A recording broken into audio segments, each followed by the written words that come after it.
আসসালামু আলাইকুম। প্রিয় সকল দিনী ভাই, সকলে ভালো আছেন? আলহামদুলিল্লাহ, আমিও ভালো আছি। আমার আজকের টপিকের বিষয় সহিহ আল বুখারীর গ্রন্থ থেকে কয়েকটা হাদিসের কথা উপস্থাপন করব। শুরুতেই অধ্যায় নম্বর 6 যে বিষয়ে আলোচনা করব সেটা হচ্ছে আনাস ইবনে মালিক রাদিয়াল্লাহু আনহু থেকে বর্ণিত। আহ, আল্লাহ রাসূল সাল্লাল্লাহু আলাইহি সাল্লাম একদিন মসজিদে বসেছিলেন।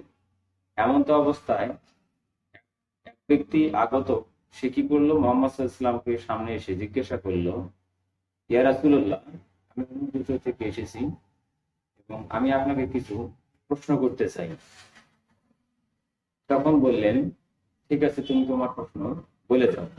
নবী সাল্লাল্লাহু আলাইহি সাল্লাম তার প্রশ্নের কথাগুলো শুনতেছেন। প্রথমে তিনি জিজ্ঞাসা করলেন, আমরা যে 5 ওয়াক্ত সালাত আদায় করব, এটা কি আল্লাহ তাআলার নির্দেশে হচ্ছে? তিনি বললেন, আল্লাহ স্বয়ং সম্পূর্ণ এবং আল্লাহ অবশ্যই 5 ওয়াক্ত সালাত আদায় করতে বলেছেন। লোকটি বললেন, আলহামদুলিল্লাহ, আমি অনেক খুশি আপনার কথায়। পরবর্তীতে জিজ্ঞাসা করলেন জাকাতের বিষয়ে। তিনি বললেন, ধনীদের কাছ থেকে অবশ্যই গরিবের হক আছে, বিধায় তা অবশ্যই জাকাত দেবে। লোকটি বললেন, হে আল্লাহর রাসূল, আমি আপনার কথায় অনেক সন্তুষ্ট। লোকটি আবার জিজ্ঞাসা করলেন, আল্লাহর শপথ, আমি আপনাকে আবার জিজ্ঞাসা করতেছি যে সিয়াম অর্থাৎ রোজা, রোজা কি আমাদের 1 মাসের জন্য করা হয়েছে, ইহা কি আমাকে পালন করতে হবে? নবীজি সাল্লাল্লাহু আলাইহি ওয়াসাল্লাম বললেন, প্রতিটি মুসলমানের জন্য 1 মাস রোজা রাখা ফরজ। লোকটি অনেক খুশি হলেন এবং লোকটি আনন্দিত হলেন। সে বলল, হে আল্লাহর রাসূল, আপনি সত্যিই বলেছেন। তারপর লোকটি বলল জাকাতের বিষয়ে।